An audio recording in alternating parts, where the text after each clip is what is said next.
வணக்கம். இது தடம் நியூஸின் இரவு நேர செய்திகள்.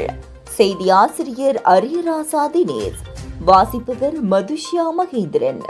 முதலில் தலைப்புச் செய்திகள். அரசு அதிகாரிகளுக்கான வாகன அனுமதி எழுந்துள்ள சிக்கல். நேருக்கு நேர் மோதிய வாகனங்கள், 3 பலி, சாரதி கைது. அஸ்விசும விரைவில் ரத்து, வறிய மக்களை குறிவைக்கும் அரசு. நாட்டின் 5 மாவட்டங்களுக்கு மண் சரிவு எச்சரிக்கை. கோர விபத்தில் சிக்கிய இளம் தம்பதியினர் பலி.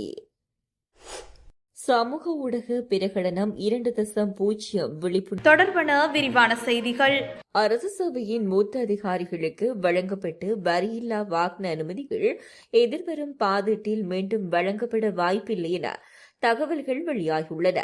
ஏற்கனவே வழங்கப்பட்ட சுமார் 23,000 அதிகாரிகளுக்கான அனுமதிகள் நிறுத்தி வைக்கப்பட்டுள்ளன. அதே நேரத்தில் மேலும் அதிகாரிகள் இந்த வசதிக்கு தகுதி பெறுகின்றனர். எனினும் சர்வதேச நாணய நிதியம் நிர்ணயித்த இலக்கான ஆண்டு இறுதிக்குள் $7 பில்லியன் வெளிநாட்டு இருப்பு இலக்கை அடைவதற்கான நடவடிக்கைகளின் ஒரு பகுதியாக இந்த வசதியை நிறுத்தி வைப்பது குறித்து அரசாங்கம் பரிசீலித்து வருவதாக ஆங்கில ஊடகம் ஒன்று தெரிவித்துள்ளது. இதேவேளை இலங்கையில் வாகன இறக்குமதி மீதான கட்டுப்பாடுகள் நீக்கப்பட்டதற்கு அமைய 2025 ஆண்டு ஜனவரி மாதம் முதல் ஆகஸ்ட் மாதம் வரையிலான 8 மாத காலப்பகுதியில் நாட்டுக்குள் வாகன இறக்குமதிக்காக $107.5 பில்லியன் செலவிடப்பட்டுள்ளதாக இலங்கை மத்திய வங்கி தெரிவித்துள்ளது. இலங்கை மத்திய வங்கி வெளியிட்ட 2025 ஆண்டு ஆகஸ்ட் மாதத்துக்கான வெளிநாட்டு பிரிவு செயல்திறன் அறிக்கையில் இந்த விடயம் குறிப்பிடப்பட்டுள்ளது. இந்த ஆண்டு ஒரே மாதத்தில் அதிகபட்ச வாகன இறக்குமதி செலவு கடந்த ஆகஸ்ட் மாதம் பதிவாகியுள்ளதாகவும் அதற்காக $255.7 மில்லியன் செலவிடப்பட்டதாகவும் மத்திய வங்கி தெரிவித்துள்ளது.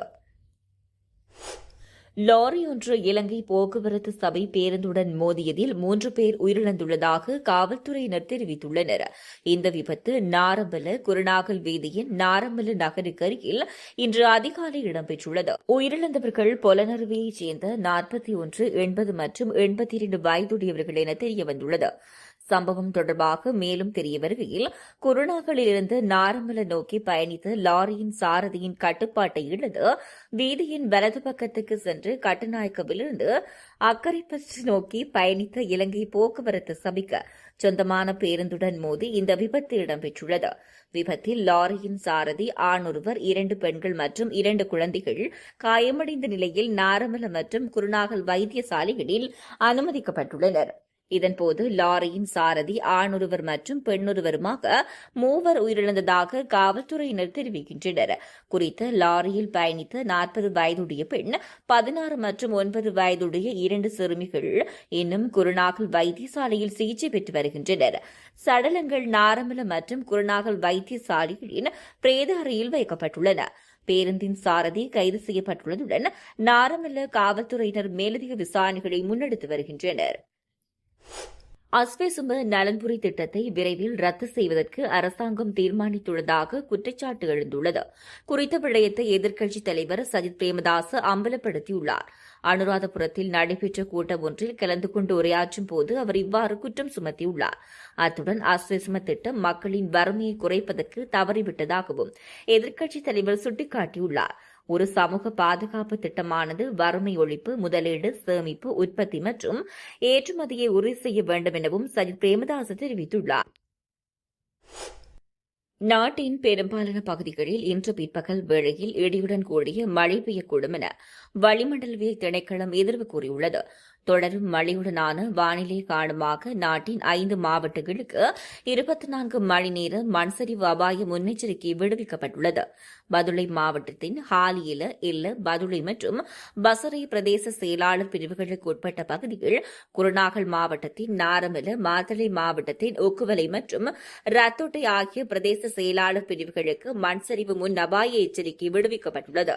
அத்துடன் நுவரெலியா மாவட்டத்தின் கொத்மலை, மொனராகலை மாவட்டத்தின் படல் கும்புர மற்றும் பிபிலை பிரதேச செயலாளர் பிரிவுகளுக்கு மண்சரிவு அபாய முன்னெச்சரிக்கை வழங்கப்பட்டுள்ளது. மேல் சப்ரகமு மற்றும் வடமேல் மாகாணங்களிலும் காலி, மாத்தறை, யாழ்ப்பாணம் மற்றும் மன்னார் மாவட்டங்களிலும் காலை வேளையில் மழை பெய்யக்கூடும். மேல் சப்ரகமு, மத்திய, வடமத்திய மற்றும் ஊவா மாகாணங்களிலும் வவுனியா மற்றும் முல்லைத்தீவு மாவட்டங்களிலும் சில இடங்களில் 75 மில்லிமீட்டருக்கும் அதிகமான பலத்த மழை பெய்யக்கூடும். எனவே இடியுடன் கூடிய மழை பெய்யும் சந்தர்ப்பங்களின் போது பொதுமக்கள் முன்னெச்சரிக்கையாக நடந்து கொள்ளுமாறு அறிவுறுத்தப்படுகின்றனர். களுத்துறை ஹொரண மொரஹேன வீதியின் கனன்வில பகுதியில் இன்று பிற்பகல் இடம்பெற்ற வாகன விபத்தில் இளம் தம்பதியினர் உயிரிழந்துள்ளனர்.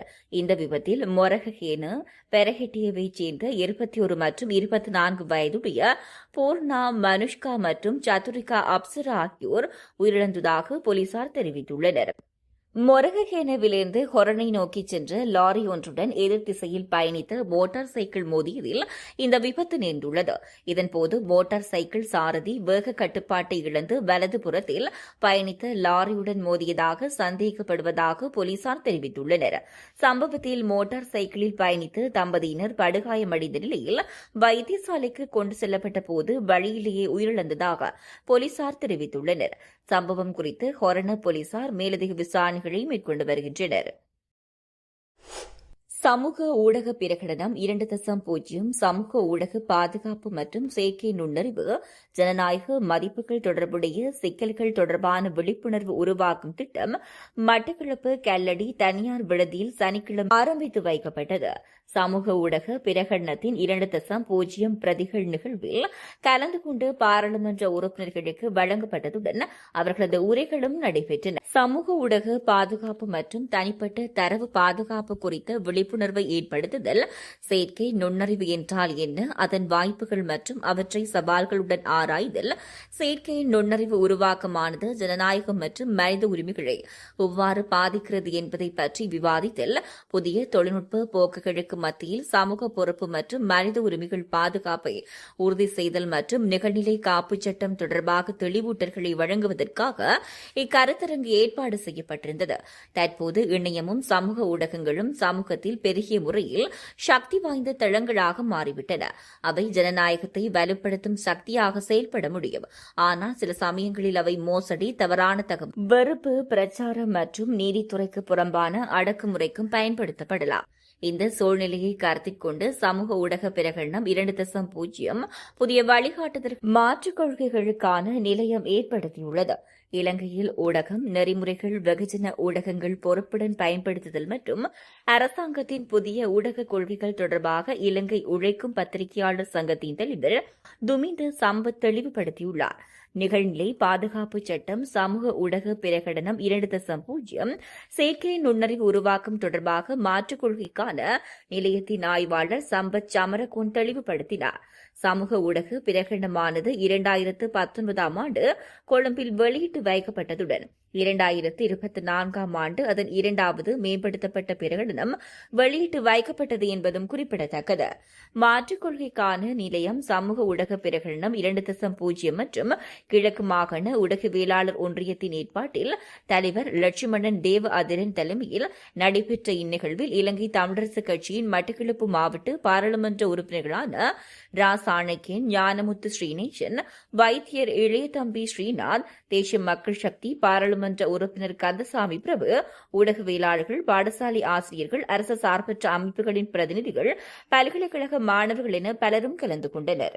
இதுபோன்ற செய்திகளை தெரிந்து கொள்ள தடம் நியூஸ் சேனலை சப்ஸ்கிரைப் செய்து அருகிலுள்ள பெல் பட்டனை கிளிக் செய்யுங்கள். மேலும் இதுபோன்ற செய்திகளை உடனுக்குடன் தெரிந்து கொள்ள தடம் FM.com என்ற இணையதளத்தின் வாயிலாகவும் எங்களுடன் இணைந்து கொள்ளுங்கள்.